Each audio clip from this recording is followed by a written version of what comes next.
유전자 변이를 암의 원인이라 생각하는 현대 주류 의학에서는 암을 치료하기 위해 수술을 진행하거나 항암제와 방사선 치료를 병행하는데요. 암의 원인은 유전자가 아니라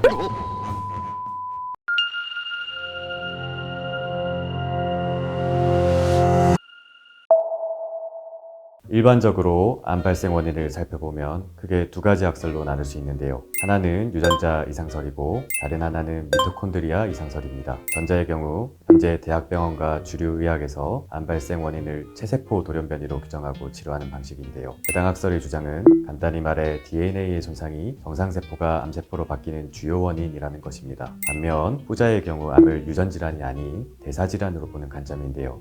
오늘은 암을 이러한 대사질환으로 보는 이유와 치료 방법에 대해 알아보도록 하겠습니다.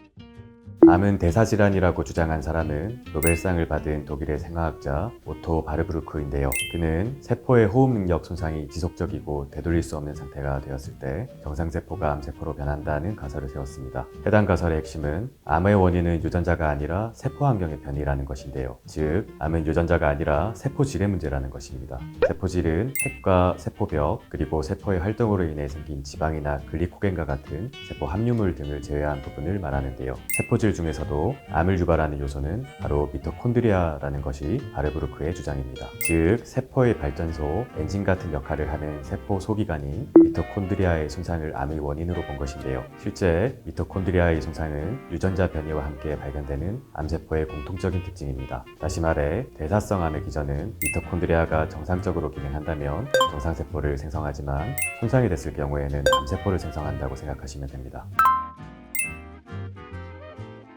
유전자 변이를 암의 원인이라 생각하는 현대 주류 의학에서는 암을 치료하기 위해 수술을 진행하거나 항암제와 방사선 치료를 병행하는데요. 이를 통해 빠르게 암을 제거하고 증상을 억제합니다. 하지만 이러한 치료법은 구토, 위장장애, 염증, 탈모 등 각종 부작용은 물론 종종 정상세포까지 손상되는 경우가 있는데요. 암 대사 치료는 이러한 부작용을 최소화하면서 암세포가 분열하는 신호를 차단해 전이 및 재발하는 것을 막아주고 신체 대사 과정에서 변이된 세포의 파괴 및 정상적인 기능을 하는 세포들을 회복시키는 전반적인 관리에 영향을 줍니다. 무엇보다 암세포의 근본적인 대사 과정에 영향을 미쳐 암의 재발을 방지하는 데 도움이 됩니다.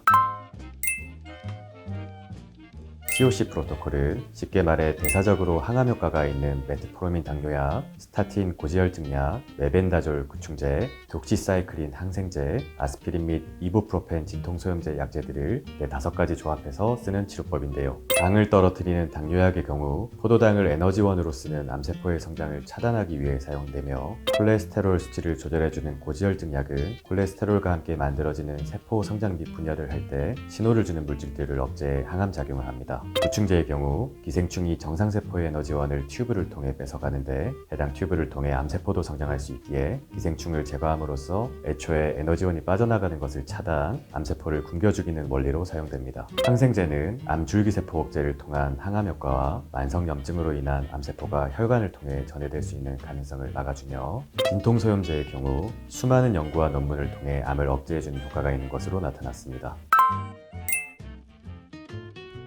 보통 화학요법이나 방사선 치료를 받는 환자들은 혈관이 좁아져 헤모글로빈이 제대로 이동하지 못해서 온몸 곳곳에 충분한 산소가 공급되지 않는 경우가 많은데요. 고압산소 치료의 경우 산소에 취약한 암세포의 특성을 이용해 체내 산소 포화도를 높여 면역력과 세포 재생력을 강화시켜줍니다. 산소를 일상적인 대기압력보다 2배 이상 높은 고압에서 주입하면 혈액 내 산소가 녹아들고 몸속 곳곳에서 모세혈관을 통한 산소 공급이 원활해져 성장인자 분비를 증대시키는 데 도움이 되는데요. 이로 인해 암 환자의 새로운 혈관 성장을 돕고 조직 손상이나 부종과 염증 등의 부작용을 최소화하게 됩니다. 항암 방사선 치료는 혈중 산소 농도가 정상이거나 높을 때 보다 효과적이어서 사전에 이 같은 체내 환경을 만들기 위해 고압산소 치료를 병행하는 경우가 많은데요. 치료 후에는 정상세포의 회복을 도와 암세포 괴사를 촉진시키고 주변 혈관에 산소를 다량 공급해 항암 효과를 높여줍니다.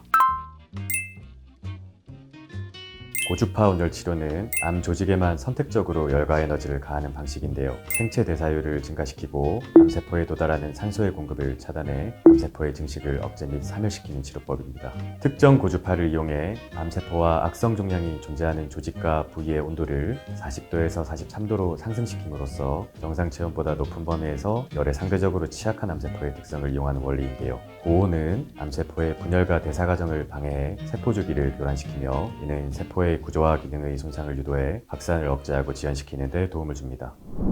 암의 발생 원인과 관련해 오늘 말씀드린 두 가지 약설은 쉽게 생각해 계란에서 닭이 되느냐, 닭이 나와서 계란이 되느냐의 차이로 생각해 보면 되는데요. 어느 것이 100% 맞다고 할 수는 없지만 현재는 두 가설에 입각해 암 자체만을 공격하는 것을 넘어 암 환자의 전신 대사를 정상화하는 치료법을 함께 병행한다면 암을 치료함에 있어 더욱 큰 시너지 효과가 나타날 수 있다는 것을 명심하시기 바랍니다. 지금까지 오클리 한방병원 병원장 여태경이었습니다. 도움 되셨으면 구독과 좋아요 부탁드리고 다음 영상에서 뵙겠습니다.